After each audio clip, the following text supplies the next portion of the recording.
Masters ನಾವೆಲ್ಲರೂ ಕಳೆದ 2 ದಿನಗಳಿಂದ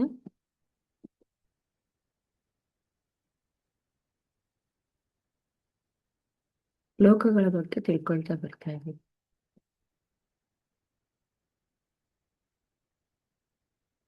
ಸೊ ಈ ಲೋಕಗಳು ಎಷ್ಟಿದಾವೆ, ಸೊ ಯಾವ್ಯಾವ ಲೋಕಗಳು ಯಾವ್ಯಾವ ಫಲವನ್ನ ನೀಡುತ್ತೆ ಅಂತ ನಾವು ತಿಳ್ಕೊಂಡಿದ್ದೀವಿ. ಸೊ ಇವತ್ತು ಇನ್ನು ಅದರ ಒಂದು ಸ್ವಲ್ಪ ಮುಂದುವರಿದ ಭಾಗವಾಗಿ ನಮಗೆ ಗೊತ್ತಿದೆ 7 ಲೋಕಗಳಿವೆ ಅಂತ. ಊರ್ಧ್ವ ಲೋಕಗಳು, ಆರ್ಧ್ವ ಲೋಕಗಳು. ಸೊ ಭೂಮಿಯ ಒಳಗಡೆ ಇರ್ತಕ್ಕಂಥ ಸೂಕ್ಷ್ಮ ಲೋಕಗಳು ಆರ್ಧ್ವ ಲೋಕಗಳು, ಭೂಮಿಯ ಮೇಲೆ ಇರ್ತಕ್ಕಂಥ 7 ಲೋಕಗಳು ಊರ್ಧ್ವ ಲೋಕಗಳು. ಸೊ ಇಲ್ಲಿ 7 ಲೋಕಗಳಲ್ಲಿ ನಮಗೆ ಪ್ರಾಪಂಚಿಕತೆಯಲ್ಲಿ ನಮಗೆಲ್ಲ ಗೊತ್ತಿದೆ, ನಾವು ಹೇಳೋದು ಸ್ವರ್ಗ ನರಕ ಅಷ್ಟೇ ಗೊತ್ತು ನಮಗೆ. ಸೊ ಒಬ್ಬ ಮಾನವನಿಗೆ ಗೊತ್ತಿರೋದು ಏನು, ಈ ಭೂಮಿ ಮೇಲಿರೋನ್ಗೆ ಸ್ವರ್ಗ ನರಕ. ಸೊ ನೀವು ಕರ್ಮಗಳನ್ನ ಮಾಡಿದ್ರೆ ನರಕಕ್ಕೆ ಹೋಗ್ತೀರಾ, ಪುಣ್ಯಗಳನ್ನ ಮಾಡಿದ್ರೆ ಸ್ವರ್ಗಕ್ಕೆ ಹೋಗ್ತೀರಾ. ಅವು ಭೂಮಿಯ ಈ ಒಂದು ಮೇಲೆ ಇರ್ತಕ್ಕಂತಹ 7 ಲೋಕಗಳಲ್ಲಿ ಭೂಲೋಕ ಮತ್ತು ನಮಗೆ ಇರ್ತಕ್ಕಂತಹ ಈ ಒಂದು ಜನಾಲೋಕ ಮತ್ತೆ ಹೋಗಿ ಮತ್ತೆ ಬರ್ತಕ್ಕಂಥದ್ದು.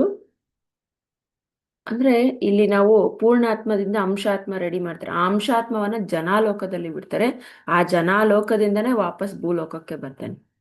ಆದ್ರೆ ನೋಡಿ, ಆ ಭೂಲೋಕಕ್ಕೆ ಬಂದು ಮಾನವ ಮತ್ತೆ ಇಲ್ಲೇ ಸುತ್ತಾ ಇರ್ತಾನೆ, ಸ್ವರ್ಗ ನರಕ. ಯಾಕಂದ್ರೆ ಈ ಭೂಮಿ ಮೇಲೆ ಇರ್ತಕ್ಕಂತಹ ಮಾಯೆಯಲ್ಲಿ ಬಿದ್ದು. ನಮಗೆ ಗೀತಾ ಮೇಡಮ್ ಹೇಳಿದ್ರು ಒಂದು ಕತೆ. ಅರ್ಜುನ ಅವರ ಮಗನನ್ನು ನೋಡೋದಕ್ಕೆ ಎಷ್ಟು ಮಾಯೆ ಅಲ್ವಾ. ಹಾಗೆ ಇಲ್ಲಿ ಬಂದಿರುವ ಕೆಲಸವನ್ನ ಬಿಡ್ತೀವಿ ನಾವು, ನಮ್ಮ ಒಂದು ಗುರಿಯನ್ನ ಇಟ್ಕೊಂಡು ಬಂದಿರೋದನ್ನ ಬಿಟ್ಟು ಇಲ್ಲಿ ಬಂದು ಇಲ್ಲಿಯ ಮಾಯೆಗೆ ಬಿದ್ದು ಹೊರಟೋಗ್ತೀವಿ. ಸೊ ಇಲ್ಲಿ ಮಾಯೆಗೆ ಬೀಳೋದು ಅಂದ್ರೆ ಇಲ್ಲಿ ನಾವು ಮಾಡುವ ಕೆಲಸಗಳು ಕರ್ಮಗಳು ಏನಿರುತ್ತೋ ಅದರ ಪ್ರತಿಫಲವಾಗೇ ನಾವು ಮರಣದ ನಂತರ ಆ ಲೋಕಕ್ಕೆ ಹೋಗಿ ಅದರ ಪ್ರತಿಫಲವನ್ನ ಅಲ್ಲಿ ಅನುಭವಿಸ್ತೀವಿ. ಸೊ ನಾವಿವಾಗ ಹಾಗಾದ್ರೆ ಅಲ್ಲಿ ಪ್ರತಿಫಲ ನಾವು ಆ ಲೋಕಕ್ಕೆ ಹೋದಾಗ ಯಾವ ರೀತಿ ಇರ್ತೀವಿ? ಸೊ ನಾವು ಹೇಳಿದ್ವಿ, ಈ 7 ಲೋಕಗಳಲ್ಲಿ ಉದಾಹರಣೆ, ಈ ಭೂಲೋಕದಲ್ಲಿ ಎಷ್ಟೋ ಪುಣ್ಯಗಳನ್ನ ಮಾಡಿರ್ತೀರಿ. ಆ ಪುಣ್ಯಗಳನ್ನ ಇಲ್ಲಿ ಮೊದಲನೇದು ನಮಗೆ, ನಾವು ನಿನ್ನೆ ಕೂಡ ಕಂಪೇರ್ ಮಾಡಿದ್ವಿ ಚಕ್ರಗಳಿಗೆ, ಮೂಲಾಧಾರ ಸ್ವಾಧಿಷ್ಠಾನ. ಅಂದ್ರೆ ಮೂಲದಲ್ಲಿ ನೀವು ಮಾಡುವ ಕೆಲಸಗಳು, ಆ ಕೆಲಸಗಳ ಮೇಲೆ ನೀನು ಪುಣ್ಯ ಮಾಡಿದ್ರೆ, ನಾನು ಹೇಳ್ದೆ ಆಗ್ಲೇ, ಈ ಭೂಲೋಕ ಭೂವರ್ ಸುವರ್, ನೀನು ಏನು ಮಾಡಿರ್ತಕ್ಕಂತಹ ಕೆಲಸಗಳು, ಈಗ ಪುಣ್ಯವನ್ನ ಮಾಡಿದ್ರೆ ಸುವರ್ ಲೋಕಕ್ಕೆ ಹೋಗ್ತೀಯ, ಅಂದ್ರೆ ಸ್ವರ್ಗ ಲೋಕ. ಅಲ್ಲಿ ಹೋಗಿ ಸೊ ನೀನು ಆ ಮಾಡಿರುವ ಕೆಲಸಗಳ ಪ್ರತಿಫಲವನ್ನ ಅನುಭವಿಸೋವರೆಗೂ ಅಲ್ಲಿರ್ತೀಯ. ಅದು ಅನುಭವಿಸಿ ಮುಗಿದ ನಂತರ ವಾಪಸ್ ನೀನು ಮತ್ತೆ ಭೂಲೋಕಕ್ಕೆ ಬರ್ತೀಯ. ನಾವಲ್ಲಿ ಏನ್ ಮಾಡ್ತಾ ಇರ್ತೀವಿ ಅಂದ್ರೆ, ನಾವು ಇಲ್ಲಿ ಎಷ್ಟು ಮಾಡಿರ್ತೀವಿ ಕೆಲಸಗಳು, ಅದರ ಪ್ರತಿಫಲವನ್ನ ಅಲ್ಲಿ ತಗೊಳ್ತಾ ಇರ್ತೀವಿ. ಅದು ದಿನಗಳೇ ಆಗ್ಬೋದು, ವರ್ಷಗಳೇ ಆಗ್ಬೋದು, ಹೇಳೋದಕ್ಕಾಗಲ್ಲ. ನಿಮ್ಮ ಪ್ರತಿಫಲ, ಈಗ ಒಬ್ಬ ವಿದ್ಯಾರ್ಥಿ ಇದ್ದಾನೆ, ಆ ವಿದ್ಯಾರ್ಥಿ ಒಂದು ವರ್ಷವೆಲ್ಲ ಎಷ್ಟು ಓದಿರ್ತಾನೆ, ಅದನ್ನ ಎಕ್ಸಾಮ್ ಅಲ್ಲಿ ಬರ್ದಾಗ ಅವನಿಗೆ ಪ್ರತಿಫಲ ರಿಸಲ್ಟ್ ಬರುತ್ತಲ್ಲ, ಅಷ್ಟು ಮಾರ್ಕ್ಸ್ ಬರುತ್ತೆ. ಅವನು ಓದಿದರ ಪ್ರತಿಫಲ ಏನು, ಮಾರ್ಕ್ಸ್ ಬಂದಿದೆ ಅಷ್ಟೇ. ಅವನು ಮರ್ತೋಗಿದನೋ ನೆನ್ಪಿಟ್ಕೊಳ್ಳೋದನೋ ಗೊತ್ತಿಲ್ಲ, ಅದು ಏನು ಓದಿರ್ತಾನೆ ಅಲ್ಲಿ ಬರ್ದಿರ್ತಾನೆ. ಯಾಕೆ ಮರ್ತೋಗ್ತಾನೆ? ಅವನಿಗೆ ಬೇರೆಯದರ ಬಗ್ಗೆ ಯೋಚನೆ, ಅದಕ್ಕೆ ಇದನ್ನ ಮರ್ತೋಗ್ತಾನೆ.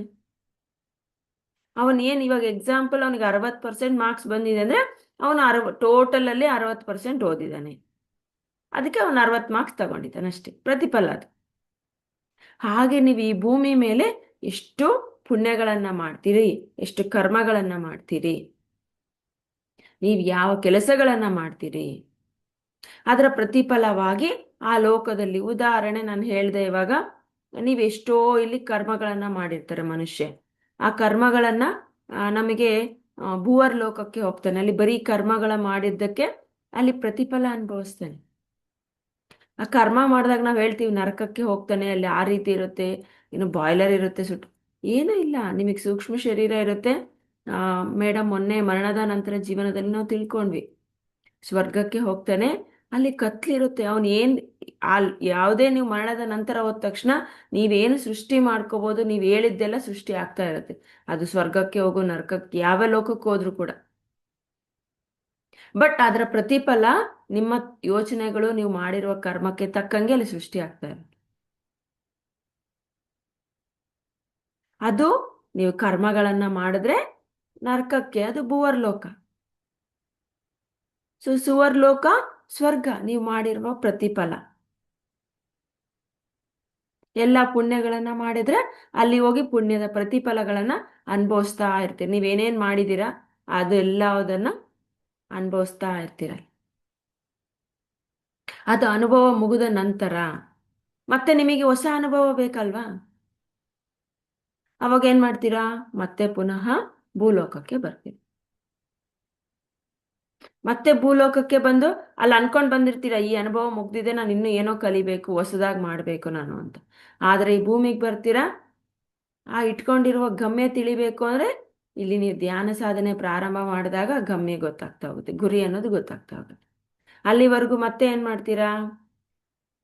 ಮತ್ತೆ ಅದೇ ಮೂಲಾಧಾರ ಸ್ವಾಧಿಷ್ಠಾನ ಅಲ್ಲೇ ಇರ್ತಾರೆ. ಯಾವಾಗ ನಿಮ್ಮ ಗುರಿಯನ್ನ ತಲುಪುತ್ತೀರಿ, ಗುರಿಯನ್ನ ಇಲ್ಲಿ ಬಂದು ಅದು ತಿಳ್ಕೊಂತೀರಾ, ಅವಾಗ ನಿಮಗೇನಾಗುತ್ತೆ, ನೀವು ಸತ್ಯಲೋಕವನ್ನು ತಲುಪೋದಕ್ಕೆ ದಾರಿಯಾಗುತ್ತೆ. ಪ್ರತಿಯೊಬ್ಬ ಮನುಷ್ಯ ಭೂಮಿ ಮೇಲೆ ಬಂದಾಗ ವಾಪಸ್ ಆ ಲೋಕಗಳಿಂದ ವಾಪಸ್ ಬರೋದಕ್ಕಿಂತ ಮುಂಚಿತವಾಗಿ ನಾವು ನೋಡಿದ್ವಿ, ಮರಣದ ನಂತರ, ಮರಣದ ಮುಂದಿನ ಜೀವನ, ಜನನದ ಮುಂಚೆ, ಜನನದ ನಂತರ ವರ್ತಮಾನ. ಹೇಗೆ ಅವುಗಳನ್ನ ತಿಳಿದ್ರೆ ನಾವು ಅಲ್ಲಿರೋದಕ್ಕೆ ಸಾಧ್ಯನೋ ಹಾಗೆ ಈ ಲೋಕಗಳಿಗೆ ಹೋಗೋದಕ್ಕೂ ಮುಂಚಿತವಾಗೂ ಲೋಕಗಳಿಂದ ಬರುವಾಗ್ಲೂ ನಾವು ರೆಡಿಯಾಗಿರ್ತೀವಿ. ಅದೆಲ್ಲ ನಮಗ್ ತಿಳಿದಿರುತ್ತೆ. ಆದ್ರೆ ಈ ಮಾಯೆ ಭ್ರಮೆಯಲ್ಲಿ ಬಿದ್ದು ಅದೆಲ್ಲವನ್ನ ಮರ್ತೋಗ್ತೀವಿ.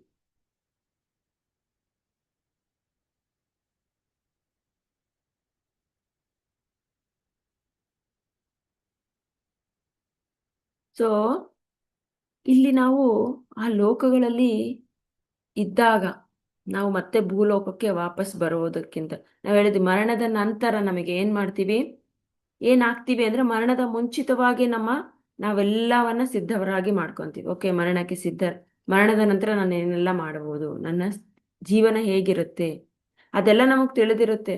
ಯಾಕಂದ್ರೆ continuation part of before death. ಮರಣದ ಮುಂದಿನ ಜೀವನದ ಮುಂದುವರಿದ ಭಾಗವೇ ಮರಣದ ನಂತರ ಅಲ್ವಾ? ಹಾಗೆ ಈ ಲೋಕಗಳಿಗೆ ಹೋದಾಗ ವಾಪಸ್ ಮತ್ತೆ ಇಲ್ಲಿ ಬರೋದು ಅಂದ್ರೆ ನಾವು ಅಲ್ಲಿಂದ ಬರ್ಬೇಕಾದ್ರೇನೆ ರೆಡಿಯಾಗಿ ಬಂದಿರ್ತೀವಿ. ನಮ್ಮ ಉದ್ದೇಶ ಏನು, ಮತ್ತೆ ಭೂಲೋಕಕ್ಕೆ ಬರೋದು, ನಾವು ಯಾವ ಕೆಲಸಗಳನ್ನ ಇಲ್ಲಿ ಮಾಡಬೇಕು. ಈಗ ಮಹಾಲೋಕಕ್ಕೆ ಹೋಗಿರ್ತೀರ, ಇಲ್ಲಿ ಏನೋ ಒಂದು ಮಹತ್ತರವಾದ ಕೆಲಸಗಳನ್ನ ಮಾಡಿ, ವಿಶೇಷವಾದ ಕೆಲಸಗಳನ್ನ ಮಾಡಿ ಮಹಾಲೋಕಕ್ಕೆ ನೀವು ಮರಣದ ನಂತರ ಹೋಗ್ತೀರಿ. ಅಲ್ಲಿ ಇಲ್ಲಿ ಮಾಡಿರುವ ಮಹತ್ತರವಾದ ಕೆಲಸಗಳನ್ನೆಲ್ಲ ಅದರ ಪ್ರತಿಫಲವಾಗಿ ಅಲ್ಲಿ ಅನುಭವಿಸ್ತಾ ಇರ್ತೀರಿ.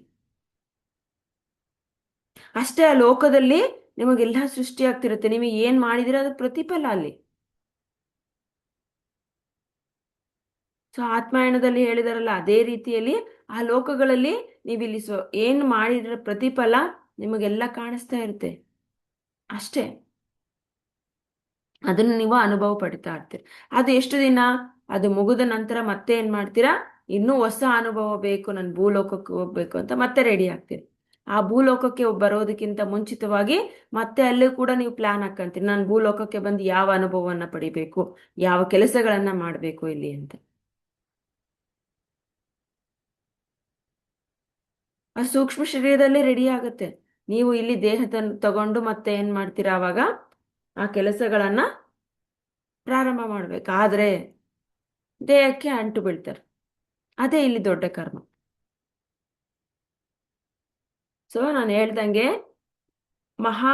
ಲೋಕದಲ್ಲಿ ಹೋದಾಗ ನೀವು ಇಲ್ಲಿ ಮಾಡಿರೋ ಮಾತ್ರ ಕೆಲಸಗಳ ಪ್ರತಿಫಲವಾಗಿ ಎಲ್ಲ ಮುಗಿಸ್ಕೊಂಡು ಬಂದಾಗ ನಿಮ್ಮ ನೆಕ್ಸ್ಟ್ ಅನುಭವ ಏನಾಗಿರುತ್ತೆ ಅದನ್ನ ಮಾಡ್ತಾ ಹೋಗ್ತೀವಿ. ಅಥವಾ ನೀವು ಮತ್ತೆ ನಾನು ಇನ್ನೂ ಏನೋ ಮಾತ್ರ ಕೆಲಸ, ವಿಶೇಷವಾಗಿ ಕೆಲಸಗಳು ಇನ್ನೂ ಇದೆ ನಾನು ಮಾಡಿಲ್ಲ ಅಂದ್ರೆ ಮತ್ತೆ ಭೂಮಿಗೆ ಬರ್ತೀರಾ, ಮತ್ತೆ ವಿಶೇಷವಾದ ಕೆಲಸಗಳನ್ನ ಮಾಡ್ತಾ ಹೋಗ್ತೀರಿ. ಅಷ್ಟೇ. ಯಾವ ಯಾವ ಗುರಿಯನ್ನು ಇಟ್ಕೊಂಡು ಬರ್ತೀರಾ ಬರ್ತೀರಾ ಮತ್ತೆ ಅಲ್ಲಿ ಹೋಗಿ ಆ ಲೋಕಗಳಲ್ಲಿ ಅನುಭವ ಪಡ್ತಾ ಹೋಗ್ತೀರಿ.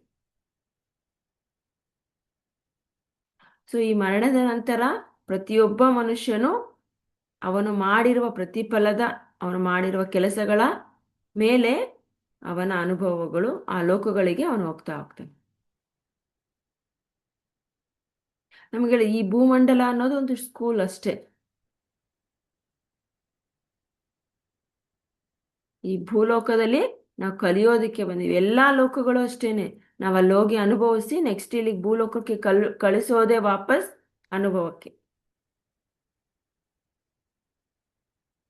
ಇಲ್ಲಿ ಎಲ್ಲಾ ರೀತಿಯ ಅನುಭವಗಳು ಇರುತ್ತೆ ಭೂಲೋಕದಲ್ಲಿ. ಆದರೆ ನೀವು ಆ ಲೋಕಗಳಿಗೆ ಹೋದಾಗ ಇಲ್ಲಿಯ ಪ್ರತಿಫಲದ ಅನುಭವಗಳನ್ನ ಮಾತ್ರ ಪಡಿತಾ ಹೋಗ್ತಿರಲ್ಲ. ಆದ್ರೆ ನೀವೇನೇ ಹೊಸದು ಕಲಿಬೇಕು ಅಂದ್ರೆ ಪುನಃ ಭೂಲೋಕಕ್ಕೆ ಬರಲೇಬೇಕು.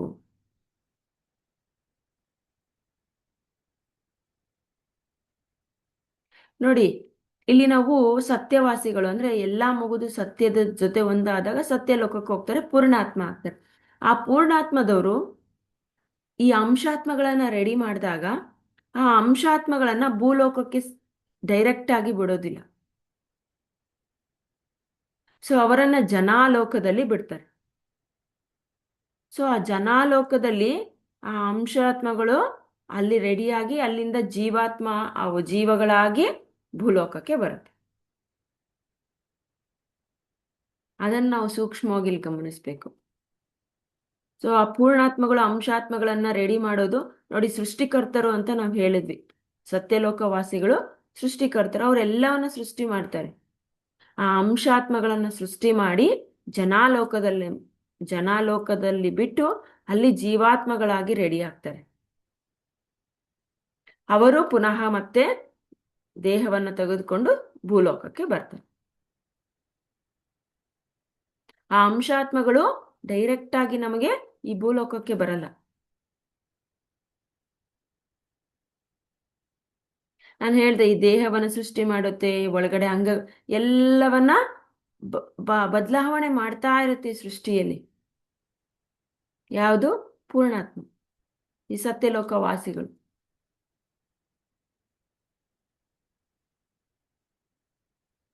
ಸೊ ಅದಕ್ಕೆ ನಾವು ಈ ಭೂಮಿಗೆ ಬಂದಿರೋ ಉದ್ದೇಶವನ್ನ ತಿಳಿದುಕೊಂಡು ಆ ಉದ್ದೇಶದ ಪರವಾಗಿ ನಮಗೆಲ್ಲ ಈಗ ಈ ಧ್ಯಾನ ಅನ್ನೋ ಸಿಕ್ಕಿದೆ. ಸೊ ಈ ಧ್ಯಾನದ ಮೂಲಕ ನಾವೇನ್ ಮಾಡಬೇಕು? ನಮ್ಮ ಒಂದು ಗುರಿಯನ್ನ ತಿಳ್ಕೊಂಡು ಅದರ ಜೊತೆ ನಮ್ಮ ಗುರಿ ಇವಾಗ ಏನು ನಾವೆಲ್ಲರೂ ಬುದ್ಧರಾಗಬೇಕು ಅಂತ ಹೇಳಿದ್ದಾರೆ ನಮ್ಮ ಗುರುಗಳು. ನಾವು ಬುದ್ಧರಾಗೋ ದಾರಿಯಲ್ಲಿ ಇದ್ದೀವಿ. ಬುದ್ಧರಾಗಬೇಕು ಅಂದ್ರೆ ಸತ್ಯದ ಜೊತೆ ಒಂದಾಗಬೇಕು, ಸತ್ಯವನ್ನೇ ಹೇಳ್ಬೇಕು, ಸೇವೆಯನ್ನ ಮಾಡಬೇಕು, ನಮ್ಗೆ ಏನೇನು ಕೆಲಸಗಳಿದೆ ಅದೆಲ್ಲವನ್ನ ಮಾಡ್ತಾ ಹೋಗ್ಬೇಕು. ಆಗ ಮಾತ್ರ ನಮ್ಮ ಗುರಿ ಏನಾಗುತ್ತೆ? ಆ ಗುರಿ ಸತ್ಯಲೋಕದ ಕಡೆ ಪ್ರಯಾಣ ಪ್ರಾರಂಭ ಆಗುತ್ತೆ. ಹಾಗೆಲ್ಲರೂ ನಾವು ಅವತಾರ ಪುರುಷರು ಆಗಿ ಮತ್ತೆ ಭೂಮಿಗೆ ಬರ್ಬೋದು. ನಿಮಗೆ ಭೂಮಿಗೆ ಬರಬೇಕು ಅಂದಾಗ ಏನಾಗ್ತೀವಿ? ಸತ್ಯಲೋಕ ಸೇರ್ಕೊಂಡ್ಮೇಲೆ ಮತ್ತೆ ಭೂಲೋಕಕ್ಕೆ ಬರಬೇಕು ಅಂದ್ರೆ ಬಂದಾಗ ಏನಾಗುತ್ತೆ? ಅವತಾರ ಪುರುಷರಾಗಿ ಬರ್ತಾರೆ.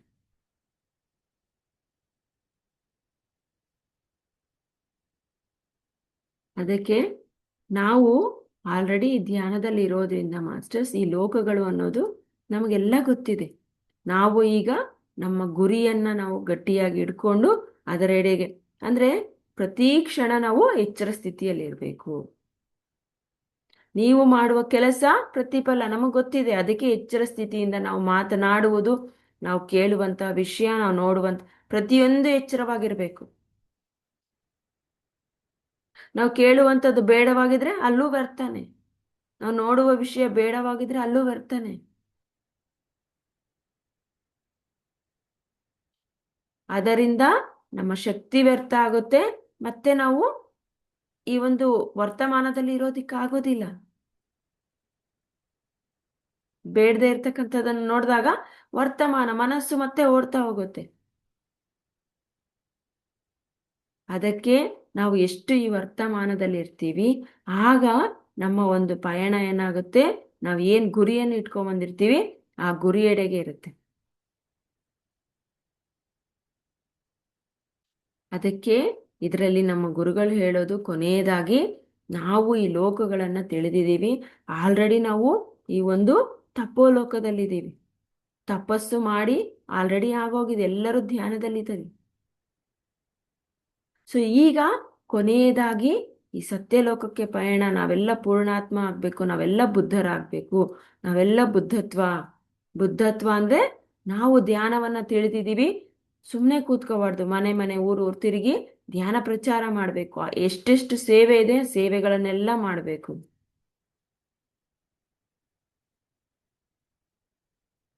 ಸೊ ಸೇವೆ ಅಂದರೆ ನಾನು ನಿನ್ನೆ ನಟರ ಸರ್ ಕೇಳಿದಾಗ ಹೇಳಿದೆ, 6 ರೀತಿಯ ಸೇವೆಗಳು ಬರುತ್ತೆ ಮತ್ತೆ ನಮಗೆ.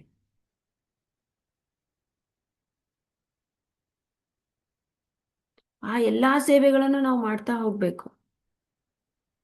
ಮೇಲು ಕೀಳು ಯಾವುದೂ ಇಲ್ಲ. ನಾವ್ ಯಾಕಂದ್ರೆ ಸತ್ಯ, ಯಾವುದು ಸತ್ಯ ಇದೆ ಅದನ್ನ ಮಾಡ್ತಾ ಹೋಗ್ಬೇಕು. ಆಗ ಸತ್ಯದ ಜೊತೆ ಒಂದಾದಂಗೆ ಆಗುತ್ತೆ ನಮಗೆ. ಆಗ ಮಾತ್ರ ನಮ್ಮ ಪಯಣ ಏನಾಗುತ್ತೆ, ಮರಣದ ನಂತರ ಸತ್ಯಲೋಕಕ್ಕಾಗುತ್ತೆ. ಆವಾಗ ನಾವೆಲ್ಲ ಪೂರ್ಣಾತ್ಮ ಬುದ್ಧರಾಗ್ತಾ ಹೋಗ್ತೀವಿ. ಆ ಬುದ್ಧರಾಗೋದೇ ನಮ್ಮ ಗುರಿ. ಬುದ್ಧರಾಗಲು ನಾವೇನು ಮಾಡಬೇಕು, ಆ ಬುದ್ಧತ್ವವನ್ನು ಪಡೆಯಲು, ಆ ಸತ್ಯಲೋಕಕ್ಕೆ ಹೋಗಲು ಅಥವಾ ನಾವು ಪೂರ್ಣಾತ್ಮರಾಗಲು ಏನು ಮಾಡಬೇಕು, ಈ ಭೂಲೋಕದಲ್ಲಿದ್ದೀವಿ ಆ ಕೆಲಸಗಳನ್ನು ನಾವು ಮಾಡ್ತಾ ಹೋಗ್ಬೇಕು. ಆ ಕೆಲಸಗಳನ್ನು ಮಾಡಬೇಕು ಅಂದರೆ ನಾವು ವರ್ತಮಾನದಲ್ಲಿ ಇರಬೇಕು. ವರ್ತಮಾನದಲ್ಲಿರೋದು ಹೇಗೆ ಅಂದರೆ, ನಮ್ಮ ಶ್ವಾಸದ ಜೊತೆ ನಾವು ಒಂದಾದಾಗ ಎಷ್ಟೆಷ್ಟು ಹೆಚ್ಚು ಸಾಧನೆ ಮಾಡ್ತೀವಿ, ನಾವು ವರ್ತಮಾನದಲ್ಲಿರೋದಕ್ಕೆ ಸಾಧ್ಯ.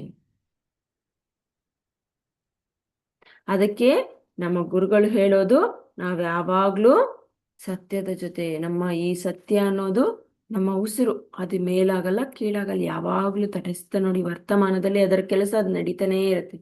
ಅದರ ಜೊತೆ ಒಂದಾಗಬೇಕು ನಾವು. ಸೊ ನೆಕ್ಸ್ಟ್, ಸತ್ಯ ಅಂದರೆ ದೇಹ ಅಲ್ಲ, ಆತ್ಮ. ಆತ್ಮ ಸತ್ಯವಾದುದು, ನಿತ್ಯವಾದುದು, ಅದರ ಜೊತೆ ಒಂದಾಗಬೇಕು.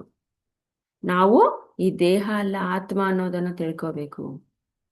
ಆತ್ಮದ ಜೊತೆ ಒಂದಾಗಬೇಕು. ನಾವು ಆತ್ಮದ ದಾರಿಯಲ್ಲೇ ನಾವು ನಡಿಬೇಕು. ಯಾವ್ಯಾವ ಸತ್ಯಗಳಿದೆ ಅದನ್ನು ನಾವು ಇಟ್ಕೋಬೇಕು. ಲೋಕ, ನಾವು ಈ ಭೂಲೋಕನೇ ದೊಡ್ಡದು, ಇಲ್ಲೇ ಅಲ್ಲ, ಅದು ಸತ್ಯ ಅಲ್ಲ. ಇನ್ನು ಎಷ್ಟೋ ಲೋಕ ಇದೆ, ಸತ್ಯಲೋಕ ಇದೆ, ಮಹಾಲೋಕ, ಅಲ್ಲಿ ನಮ್ದು ನಿಜವಾದದ್ದು. ನಾವು ಈ ಸತ್ಯಲೋಕ, ಆ ಪೂರ್ಣಾತ್ಮ ಆಗೋದು ಸತ್ಯ, ಬುದ್ಧರಾಗೋದು, ನಾವು ಬುದ್ಧರಾಗೋದನ್ನ ನಾವು ಇಟ್ಕೋಬೇಕು. ಅದು ಸತ್ಯದ ಜೊತೆ ಒಂದಾಗೋದು.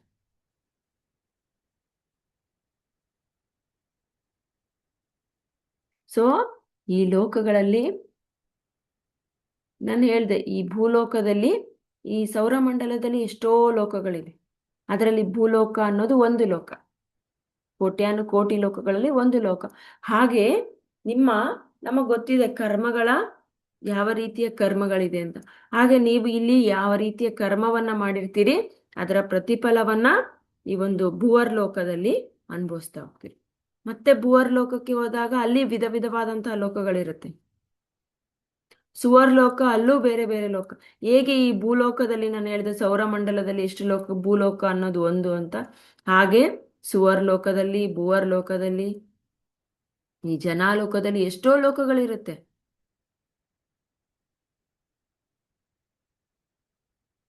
ನೀವು ಮಾಡಿದ ಪ್ರತಿಫಲವಾಗಿ ಆ ಲೋಕಗಳಲ್ಲಿ ಇವಾಗ ಈ ಒಂದು ಸೌರಮಂಡಲ ಭೂಲೋಕದಲ್ಲಿ ಜನರಿರ್ತಾರೆ, ನೀವು ಬೇರೆ ಲೋಕಕ್ಕೆ ಹೋದ್ರೆ ಬೇರೆ ರೀತಿ ಇದ್ದಿರುತ್ತೆ ಅಲ್ವಾ. ಸೊ ಹಾಗೆ ಇಲ್ಲಿ ಅದರ ಲೋಕಗಳ ಮೇಲೆ, ಇಲ್ಲಿ ಮಾಡಿರುವ ಭೂಲೋಕದಲ್ಲಿ ಮಾನವ ಮಾಡಿರುವ ಪ್ರತಿಫಲವಾಗಿ ಆ ಬೇರೆ ಲೋಕಗಳಲ್ಲಿ ಸುವರ್, ಭುವರ್, ತಪೋಲೋಕ, ಮಹಾಲೋಕಗಳಲ್ಲಿ ಅದರ ಪ್ರತಿಫಲವನ್ನ ಅನುಭವಿಸ್ತಾ ಹೋಗ್ತೇನೆ. ನಾವು ಅದನ್ನ ತಿಳ್ಕೊಬೇಕಿಲ್ಲ. ಸೊ ಈಗ ನಮಗೆ ಕೊನೆಯದಾಗಿ ಮರಣ ಅಂದ್ರೆ ಭಯ ಇಲ್ಲ. ಮರಣದ ನಂತರ ಏನಾಗುತ್ತೆ, ನಾವು ಯಾವ ಸ್ಥಿತಿಗೆ ಹೋಗ್ತೀವಿ, ಯಾವ ಲೋಕಕ್ಕೆ ಹೋಗ್ತೀವಿ ಅನ್ನೋದು ಕೂಡ ಮುಗ್ದೋಗಿದೆ. ಸೊ ಈಗ ನಮ್ಮೆಲ್ಲರ ಗುರಿ, ನಮ್ಮೆಲ್ಲರ ಲಕ್ಷ್ಯ ಏನಿರಬೇಕು, ನಾವು ಸತ್ಯದ ಜೊತೆ ಪ್ರಯಾಣಿಸ್ಬೇಕು. ಈಗ ನಮಗೆ ಹೇಗೆ ಮರಣ ಅಂದ್ರೆ ಭಯ ಹೊರಟೋಗಿದೆ, ಮರಣ ಅಂದ್ರೆ ಒಂದು ಬದಲಾವಣೆ, ಟ್ರಾನ್ಸ್ಫಾರ್ಮೇಶನ್ ಅಂತ ಗೊತ್ತಾಗುತ್ತೆ. ಮರಣದ ನಂತರ ನಮ್ಮ ಜೀವನ ಹೇಗಿರುತ್ತೆ ಅನ್ನೋದು ಗೊತ್ತಿದೆ. ಸೊ ಮರಣದ ನಂತರ ನಾವು ಯಾವ ಲೋಕಕ್ಕೆ ಹೋಗ್ತೀವಿ ಅನ್ನೋದು ಇವಾಗ ಗೊತ್ತಾಗ್ಬಿಟ್ಟಿದೆ. ನೀವು ಮಾಡಿದ ಇಲ್ಲಿ ಕೆಲಸ ಕಾರ್ಯಗಳ ಪ್ರತಿಫಲವಾಗಿ ಲೋಕಗಳಿಗೆ ಹೋಗ್ತೀವಿ. ಮರಣದ ನಂತರ ಜೀವನದಲ್ಲಿ ನಾವು ಅದೇ ಹೇಳಿದ್ದು, ಅದೇ ಮುಂದುವರಿದವಾಗಿ ಲೋಕಗಳನ್ನ ತಿಳ್ಕೊಂಡ್ವಿ ಇವತ್ತು. ಸೊ ಈ ಲೋಕಗಳಲ್ಲಿ ಇನ್ನು ಮುಂದೆ ಅಟ್ಲೀಸ್ಟ್ ನಾವು ಈ ಭ್ರಮೆಯಲ್ಲಿ, ಮಾಯೆಯಲ್ಲಿ, ಅಜ್ಞಾನವನ್ನು ಬಿಟ್ಟು ನಮ್ಮ ಗುರಿ ಲಕ್ಷ್ಯವನ್ನ ನಾವು ತಲುಪಬೇಕು. ಆಗ ಬುದ್ಧತ್ವವನ್ನು ಪಡೆಯಲು ಸಾಧ್ಯ ಆಗುತ್ತೆ. ಸೊ ಮಾಸ್ಟರ್ಸ್, ಇಲ್ಲಿ ಬಂದಿರುವ ಪ್ರತಿಯೊಬ್ಬ ಪಿರಮಿಡ್ ಮಾಸ್ಟರ್ಗಳ ಗುರಿ ಏನು, ಈ ಭೂಮಿಗೆ ಬಂದಿದ್ದಾರೆ ಅಂದ್ರೆ ಬುದ್ಧತ್ವ ಆಗೋದು, ಬುದ್ಧರಾಗೋದು, ಜ್ಞಾನೋದಯವನ್ನ ಪಡೆಯೋದು. ಅದು ನಮ್ಮೆಲ್ಲ PSM ಮಾಸ್ಟರ್ಗಳ ಗುರಿ. ಆಲ್ರೆಡಿ ಎಷ್ಟೋ PSM ಮಾಸ್ಟರ್ಗಳು ಬುದ್ಧತ್ವರಾಗಿದ್ದಾರೆ, ಪೂರ್ಣಾತ್ಮಗಳಾಗೋಗಿದ್ದಾರೆ. ಅದನ್ನೇ ಹೇಳ್ತಾರೆ ನಮ್ಮ ಗುರುಗಳು, PSM ಎಷ್ಟೋ ಪಿರಮಿಡ್ ಮಾಸ್ಟರ್ಗಳು ಪೂರ್ಣಾತ್ಮರಾಗಿದ್ದಾರೆ, ಬುದ್ಧತ್ವವನ್ನು ಪಡೆದು ಆಲ್ರೆಡಿ ಸತ್ಯಲೋಕವಾಸಿಗಳಾಗಿದ್ದಾರೆ. ನಾವು ಕೂಡ ಈ ಪೂರ್ಣಾತ್ಮವಾಗಬೇಕು, ಸತ್ಯಲೋಕವಾಸಿಗಳಾಗಬೇಕು. ಎಲ್ಲರಿಗೂ ಈ ಸತ್ಯಲೋಕದ ಬಗ್ಗೆ ತಿಳಿಸೋದಕ್ಕೆ ಪಿರಮಿಡ್ ಮಾಸ್ಟರ್ಗಳು ಬಂದಿದ್ದಾರೆ. ನಮ್ಮ ಪತ್ರಿಜಿಯವರಂಥವರು, ಸಾಯಿಬಾಬಾ ಅಂತವರು, ಅವರೆಲ್ಲ ಈ ಭೂಮಿಗೆ ಯಾಕೆ ಬಂದಿದ್ದಾರೆ ಅಂದ್ರೆ ಅವತಾರ ಪುರುಷರು. ಸತ್ಯಲೋಕಗಳ ಬಗ್ಗೆ ನೀವು ಬುದ್ಧತರ ಆಗ್ಬೇಕು, ನೀವು ಸತ್ಯವನ್ನ ತಿಳಿಬೇಕು ಅಂತ ತಿಳಿಸೋದಕ್ಕೆ ಈಗ ಭೂಮಿಗೆ ಬಂದಿದ್ದಾರೆ. ನೋಡಿ, ಸಾಯಿಬಾಬಾ ಸೇವೆಯ ಬಗ್ಗೆ ತಿಳಿಸೋದಕ್ಕೆ ಬಂದಿದ್ದಾರೆ ಎಲ್ರಿಗೂ. ಎಲ್ಲರೂ ನೋಡಿ, ಇವರು ಯಾರು, ಓಶೋ ಆಚರಣೆ ಸಂಭ್ರಮದ ಬಗ್ಗೆ ತಿಳಿಸೋದಕ್ಕೆ ಬಂದಿದ್ದಾರೆ ಭೂಮಿಗೆ. ಹಾಗೆ ಒಬ್ಬೊಬ್ಬರು ಅವತಾರ ಪುರುಷರು ಒಂದೊಂದು ಸತ್ಯವನ್ನ ತಿಳಿಸೋದಕ್ಕೆ ಭೂಮಿಗೆ ಬಂದಿದ್ದಾರೆ. ಅವರೆಲ್ಲ ಅವತಾರ ಪುರುಷರು, ಅವರಿಗೆ ಭೂಲೋಕಕ್ಕೆ ಬರೋ ಅವಶ್ಯಕತೆ ಇಲ್ಲ. ಆದರೆ ಆ ಸತ್ಯವನ್ನು ತಿಳಿಸೋದಕ್ಕೆ ಅವತಾರ ಪುರುಷರಾಗಿ ಜನ್ಮ ತಾಳಿ ಈ ಭೂಮಿಗೆ, ಭೂಲೋಕಕ್ಕೆ ಬಂದಿರ್ತಾರೆ. ಹಾಗೆ ನಾವು ಆ ತರ ಅವತಾರ ಪುರುಷರ ಒಂದು ಸತ್ಯವನ್ನ ನಾವು ತಿಳಿದು ನಾವು ಆ ಸತ್ಯಲೋಕ ವಾಸಿಗಳಾಗಬೇಕು, ಬುದ್ಧರಾಗಬೇಕು ಅಂತ ಹೇಳ್ತೀನಿ. ಸೊ ಇದು ಈ 7 ಲೋಕಗಳು ಮಾಸ್ಟರ್ಸ್.